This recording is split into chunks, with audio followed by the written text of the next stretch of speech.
To YouTube online classes. आज हम discuss करेंगे नोबेल प्राइज 2020। तो नोबेल प्राइज जो है दुनिया का सबसे प्रतिष्ठित पुरस्कार है जो कई क्षेत्रों में इसको दिया जाता है। तो इस वर्ष का नोबेल पुरस्कार बेसिकली 10 दिसंबर 2020 को दिया जाएगा, लेकिन उसकी लिस्ट जो है अभी से फाइनल हो गई कि किस क्षेत्र में उसको दिया।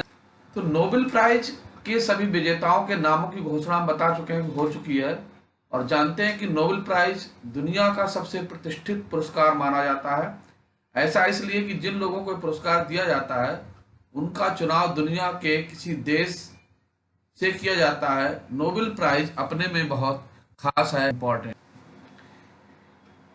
क्या है नोबेल प्राइज और क्यों दिया जाता है नोबेल प्राइज, इसके बारे में हम जानना चाहेंगे। स्वीडन के वैज्ञानिक अल्फ्रेड नोबेल की याद में 1901 से हर साल नोबेल फाउंडेशन द्वारा असाधारण कार्य करने वाले और संस्थाओं को नोबेल पुरस्कार दिया जाता है। नोबेल पुरस्कार 6 अलग अलग क्षेत्रों में दिया जाता है। हर नोबेल पुरस्कार एक समिति द्वारा प्रदान किया जाता है।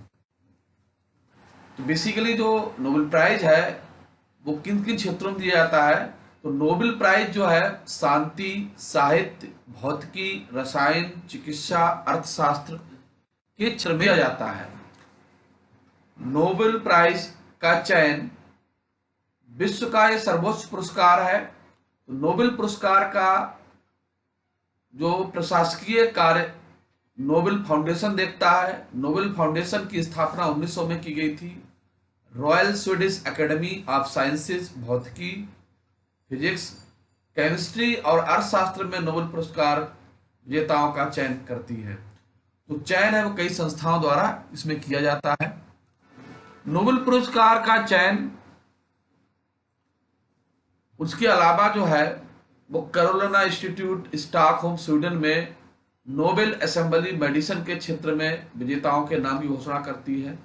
साहित्य के क्षेत्र में नोबेल पुरस्कार की घोषणा स्वीडिश एकेडमी स्टॉकहोम स्वीडन द्वारा किया जाता है। और शांति का नोबेल पुरस्कार नॉर्वे की सांसद द्वारा चुनी गई समिति देती है। इससे आप पता चल सकते हैं कि नोबेल पुरस्कार का चुनाव किस तरीके से किया जाता है। ये बहुत बड़ी समिति होती है, इनमें सर्वे होता है, सभी का मत होता है, उसके बाद ही नोबेल प्राइज की घोषणा की जाती है। नोबेल प्राइज का इतिहास क्या है, कौन थे अल्फ्रेड नोबेल प्राइज। तो देखा जाए कि अल्फ्रेड नोबेल प्राइज जो थे उन्होंने डायनामाइट बनाया था, और उस समय उस डायनामाइट से बम विस्फोट बनाए गए थे, बम विस्फोट किए गए थे, युद्ध हुए थे और बहुत बड़ी मानव सभ्यता को हानि हुई थी, जनहानि थी, बहुत सारे लोग मारे गए थे। तो अपनी खोज के लिए अल्फ्रेड नोबेल बेसिकली साइंटिस्ट थे, तो उन्हें अपनी खोज के लिए तो बहुत पश्चाताप हुआ कि उन्होंने ऐसी खोज बनाई जो लोगों को जीवन देने के बजाय जीवन लेना जिसने स्टार्ट कर दिया था। और बहुत बड़ा उन्हें बाद में बहुत महसूस हुआ कि उन्होंने बहुत गलत डिस्कवरी की है।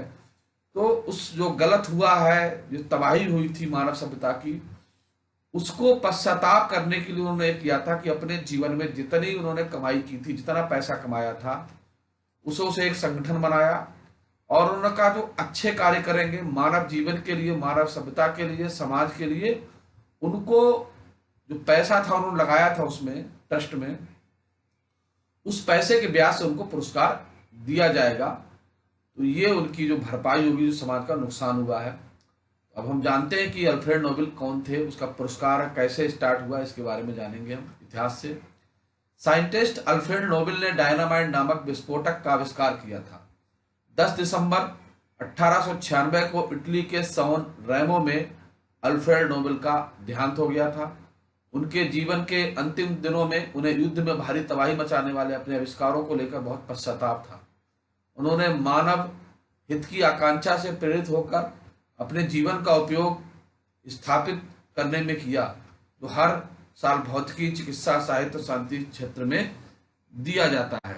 नोबेल पुरस्कारों की स्थापना अल्फ्रेड नोबेल के वसीयतनामे के अनुसार 1895 में हुई थी। अल्फ्रेड ने अपनी वसीयत में लिखा कि उनका सारा पैसा नोबेल फाउंडेशन को दे दिया जाए और इन पैसों से नोबेल पुरस्कार दिया जाए। उन्होंने अपनी वसीयत में लिखा था कि उनकी संपत्ति का अधिकांश हिस्सा एक फंड में रखा जाए और उसके सालाना ब्याज से मानव जाति के लिए उत्कृष्ट योगदान देने वाले लोगों को पुरस्कृत। पहली बार कब दिया गया था नोबेल पुरस्कार? तो पहला नोबेल पुरस्कार 1901 में भौतिकी, केमिस्ट्री, मेडिसिन, साहित्य, शांति के क्षेत्र में दिया गया था। पहला नोबेल पुरस्कार भौतिकी के क्षेत्र में विल्हम कॉनरेड रॉटजन को दिया गया था। केमिस्ट्री के क्षेत्र में जैकोबस हेनरिकस बानठाप को दिया गया था। मेडिसिन के क्षेत्र में इमल वान वेरिंग को दिया गया था।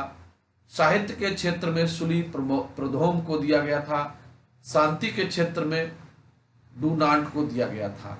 तो ये इसलिए मैंने डाला, इसमें स्लाइड डाली है कि जिससे कि हो सकता है कि आपको करंट में क्वेश्चन पूछा जाए तो इससे भी क्वेश्चन पूछा जा सकता है, तो ये आपके लिए बहुत ही इंपॉर्टेंट होगा। तो 2020 का पहला जो पुरस्कार की घोषणा हुई थी वो मेडिसिन से संबंधित हुई थी, मेडिसिन से रिलेटेड। एक दिन पहले मेडिसिन की जो घोषणा हुई थी, सबसे पहले दिन जो पुरस्कारों की, जो मेडिसिन पुरस्कार की घोषणा हुई थी नोबेल प्राइज की। इस बार के नोबेल प्राइज की घोषणा मेडिसिन से शुरू हुई। मेडिसिन के लिए पुरस्कार 2 अमेरिकन वैज्ञानिक हार्वे जे आल्टर और माइकल हॉफटन और ब्रिटिश वैज्ञानिक चार्ल्स एम राइस को संयुक्त रूप से दिया गया। यह सम्मान हेपेटाइटिस सी वायरस की खोज के लिए मिला। नोबेल समिति के प्रमुख थॉमस पार्लसन ने इस पुरस्कार की घोषणा की थी। तो ये तीनों लोग हैं, इससे पहले इन्होंने बता चुके हैं हम कि हेपेटाइटिस ए बी की खोज हो चुकी थी। जो हेपेटाइटिस सी वायरस है बेसिकली, उसकी वजह से लीवर में सिरोसिस हो सकती है, लीवर कैंसर हो सकता है, और हमारी बॉडी के अंदर बहुत सारे दूसरी बीमारियां उत्पन्न हो सकती हैं। तो इस खोज से हेपेटाइटिस वायरस जो सी है उसके ट्रीटमेंट में बहुत लाभ होगा। उससे लोगों को बहुत सारा जीवन बचाया जा सकता है, दवाओं के द्वारा लोगों को बचा सकता है, बीमारी को पता लगा सकता है। तो बेसिकली लीवर से संबंधित जो डिजीज होती है उसमें हेपेटाइटिस सी का भी बड़ा इंपॉर्टेंट रोल है, जिसकी वजह से लोगों की मृत्यु हो जाती है। इस बीमारी की वजह से दुनिया भर में लोगों को सिरोसिस, लीवर कैंसर जैसी गंभीर बीमारियों का शिकार होना पड़ता है। विश्व स्वास्थ्य संगठन का आकलन है कि दुनिया भर में हेपेटाइटिस वायरस के लगभग 7 करोड़ मरीज हैं। इस वायरस के कारण हर साल 4 लोग अपनी जान गंवा देते हैं। हेपेटाइटिस सी वायरस की खोज के बाद खून का परीक्षण और जरूरी दवाओं का निर्माण संभव हुआ। इससे कई लोगों की जान बचाई जा सकती।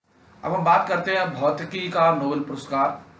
इससे पहले ब्लैक होल संबंधी खोज के लिए 3 वैज्ञानिकों को इस साल का नोबेल प्राइज दिया गया था। ब्रिटेन के रॉजर पेनरोज को ब्लैक होल संबंधी खोज के लिए, जर्मनी के रीनहार्ड गेंजेल और अमेरिका की एंड्रिया गेज को आकाश गंगा के केंद्र में सुपर मैसिव कॉम्पैक्ट ऑब्जेक्ट की खोज के लिए एक प्रतिष्ठित पुरस्कार दिया गया है।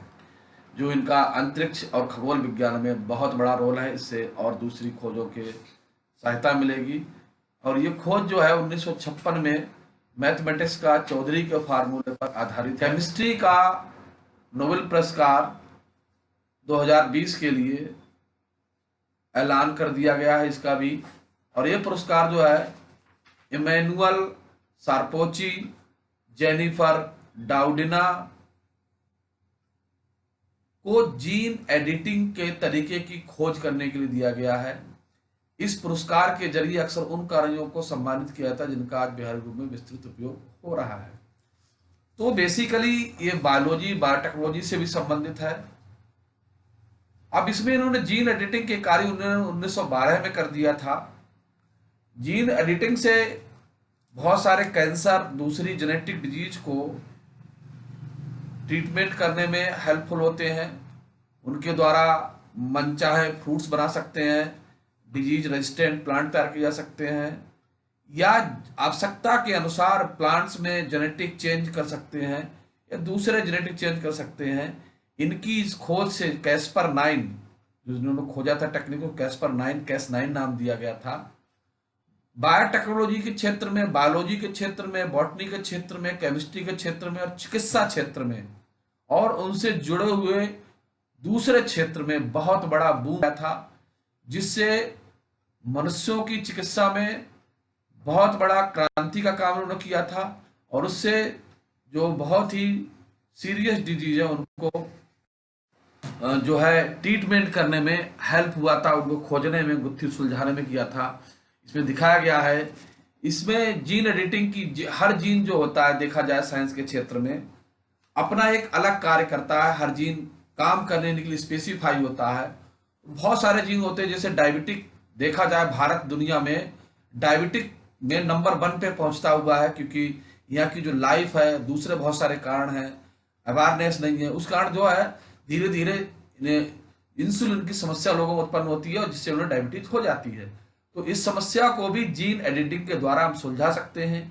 जो जीन इंसुलिन का निर्माण करता है, अगर वो काम करना बंद कर देता है, डिप्रेस हो सकता है, तो हम जीन थेरेपी के द्वारा उसके जीन एडिट कर सकते हैं, जीन को चेंज कर सकते हैं, जो जीन एडिटिंग के द्वारा हो सकता है, और फिर से वो व्यक्ति जो है नॉर्मल लाइफ अपनी जी सकता है। तो जो नोबेल प्राइज बेसिकली केमिस्ट्री का है, देखा जाए कि केमिस्ट्री में नोबेल प्राइज सबसे ज्यादा मिले हैं। 1901 से लेकर 2020 तक 114 नोबेल प्राइज अकेले केमिस्ट्री में दिए गए हैं, और उन 114 में 7 नोबेल प्राइज जो दिए गए हैं वो वुमेन्स को मिले हैं, वुमेन्स पेयरिंग को मिलेंगे। तो सबसे पहला वुमेन्स जो नोबेल प्राइज दिया गया केमिस्ट्री का, वो मैडम क्यूरी को दिया गया था। उन्हें डबल नोबेल प्राइज मिले थे, केमिस्ट्री के क्षेत्र में मिले थे और फिजिक्स के क्षेत्र में दिया गया था। तो एक डबल विनर्स थे फ्रेडरिक सिंगर, जिन्हें 1958 में और 1980 में केमिस्ट्री के क्षेत्र में नोबेल प्राइज दिया गया था। दूसरे एंगस्ट जूलियट थे, जिन्हें 35 इयर्स ओल्ड एज में 1935 में नोबेल प्राइज दिया गया था। और तीसरा जो नोबेल प्राइज था 97 as oldest late John B Goodenough को 2019 में दिया गया था केमिस्ट्री प्राइज। तो देखा जाए नोबेल प्राइज जो है केमिस्ट्री की झोली में अभी तक बहुत ज्यादा गए हैं, बहुत ज्यादा काम हुआ है। तो केमिस्ट्री जो है नोबेल प्राइज के क्षेत्र में सबसे सब्जेक्ट। तो जो 2020 का नोबेल प्राइज है इनुबल कॉर्पोतिया और जेनिफर डेवडेना को दिया गया है। दोनों फीमेल्स हैं, दोनों महिलाएं हैं, दोनों नारी शक्तियां हैं, जिन्होंने विश्व में अपना नाम रोशन किया है। नारी सशक्तिकरण का एक भी है, जो काम इन्होंने किया है मानव सभ्यता के लिए। नोबेल जो शांति पुरस्कार है 2020 का, वो हमारा पुरस्कार WFP वर्ल्ड फूड प्रोग्राम को दिया गया है। ये संस्था जो है बेसिकली संयुक्त राष्ट्र संघ का अंग है। तो इसके कुछ बिंदु हैं। विश्व खाद्य प्रोग्राम को ये सम्मान भूख से लड़ने, संघर्ष प्रभावित क्षेत्रों में शांति के लिए स्थितियों को बेहतर बनाने में योगदान देने, युद्ध व संघर्ष में भूख को एक हथियार के रूप में प्रयोग किए जाने से रोकने के प्रयासों में एक प्रेरक शक्ति के रूप में कार्य करने के लिए प्रदान किया गया है। इस वर्ष नोबेल पुरस्कार शांति के लिए WF के चयन के माध्यम से नोबेल समिति ने विश्व के उन लोगों की तरफ लोगों का ध्यान आकर्षित करने का प्रयास किया है जो भुखमरी से पीड़ित हैं या उनका सामना कर रहे हैं।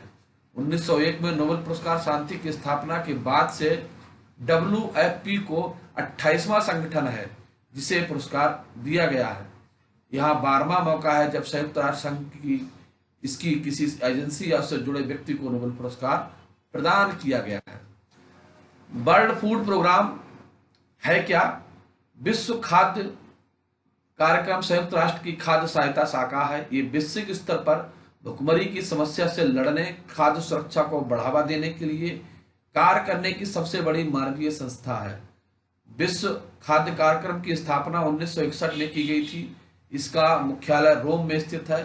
विश्व खाद्य कार्यक्रम का संचालन एक कार्यकारी बोर्ड द्वारा किया जाता है। इसमें 36 सदस्य देश शामिल हैं। इसकी अध्यक्षता एक कार्यकारी निदेशक द्वारा की जाती है, जिसकी संयुक्त नियुक्ति संयुक्त राष्ट्र संघ महासचिव, संयुक्त राष्ट्र खाद्य एवं कृषि संगठन के महानिदेशक द्वारा की जाती है। कार्यकारी निदेशक को 5 वर्ष के कार्यकाल के लिए चुना जाता है। तो इससे पहले आप देख रहे थे कि शांति पुरस्कार, क्योंकि अगर भूखा आदमी होता है तो भूख से लड़ने के लिए वो कोई समझौता कर सकता है, अपने खाने के लिए, भूख को पूरा करने के लिए।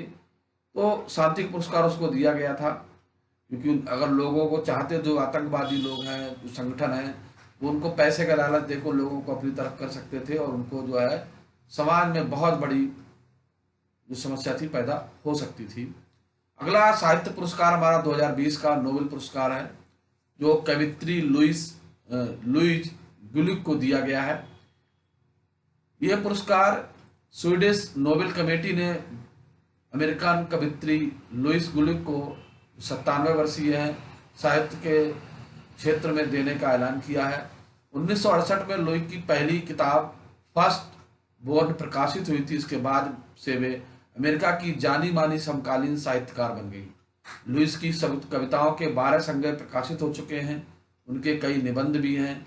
इस लुईस कविताओं में साफ गोई के लिए जानी जाती है। उन्होंने बचपन, पारिवारिक जिंदगी, माता पिता के बच्चों के साथ रिश्ते जैसे कई विषयों पर संजीदा कविताएं लिखी हैं।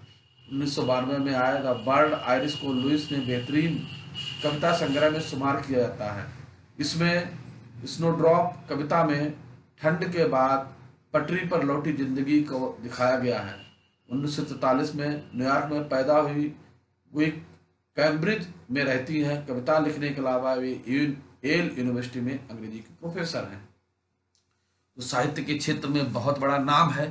इन्होंने जो कविताएं लिखी हैं, लोगों की जिंदगी, सामाजिक जुड़ाव से लिखी हुई कविताएं हैं, जिसके लिए इन्होंने नोबेल पुरस्कार है। तो ये जो प्रोफेसर भी हैं, सोशल वर्कर्स भी हैं, तो इन्होंने समाज के क्षेत्र में बहुत बड़ा है।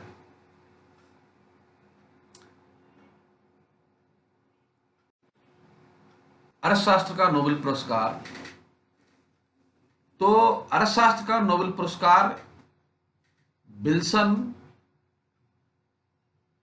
और पाल मिलग्रोम को अर्थशास्त्र के क्षेत्र में मिला है। दोनों अर्थशास्त्रियों के पुरस्कार नीलामी सिद्धांत में सुधार और नए नीलामी स्वरूप के आविष्कार के लिए दिया गया है। साल 2020 का अर्थशास्त्र का नोबेल पुरस्कार अमेरिकन अर्थशास्त्री पाल आर मिलग्रोम और रॉबर्ट बी विल्सन को ऑप्शन थ्योरी में सुधार, ऑक्शन करने के नए आविष्कार के लिए दिया गया है। Royal Swedish academy of sciences के अनुसार विल्सन को अर्थशास्त्र में इस पुरस्कार के लिए सम्मानित क्योंकि उन्होंने दिखाया कि बोली लगाने वाले अपने सामान्य मूल्य से बोलियां क्यों लगाते हैं। मिलग्रोम और विल्सन दोनों स्टैनफोर्ड यूनिवर्सिटी के स्टूडेंट भी रहे हैं और वहीं पर कार्यरत। दोनों अर्थशास्त्रियों का ये नीलामियों में सुधार के लिए भी दिया गया है। दूसरा बता दें कि स्वीडिश अकेडमी साइंसेज के महासचिव गोरान हैंस ने स्टॉकहोम में अर्थशास्त्र के नोबेल पुरस्कार विजेताओं के नाम की घोषणा के साथ इन लोगों के नाम की घोषणा की थी। अर्थशास्त्र के क्षेत्र में पुरस्कार ऐसे समय दिया गया है जब विश्व कोविड-19 की महामारी से द्वितीय विश्व युद्ध के बाद सर्वाधिक भीषण मंदी रहा है। अर्थशास्त्र के क्षेत्र में दिए जाने वाले पुरस्कार को तकनीकी रूप से सीवरेज रिक्सबैंक प्राइज कहा जाता है। ये वैज्ञानिक अल्फ्रेड नोबेल की स्मृति दिया जाता है। एक पुरस्कार की स्थापना 1969 में हुई थी और इसे अब नोबेल पुरस्कारों में से ही एक माना जाता है। पिछले साल ये पुरस्कार वैश्विक गरीबी को कम करने के प्रयासों के लिए मैसाचुसेट्स इंस्टीट्यूट ऑफ टेक्नोलॉजी के 2 अनुसंधानकर्ताओं, हार्वर्ड यूनिवर्सिटी के अनुसंधानकर्ताओं को दिया गया था। इस पुरस्कार के तहत एक पदक 1 करोड़ स्वीडिश क्रोना की राशि दी जाती है। इस राशि में जो है बहुत सारी चीज़ें जो हैं इसमें शामिल रहती हैं। तो 2020 का जो अर्थशास्त्र का नोबेल पुरस्कार है, ये 2 महान हस्तियां हैं जिनको दिया गया था। इन्होंने काम किया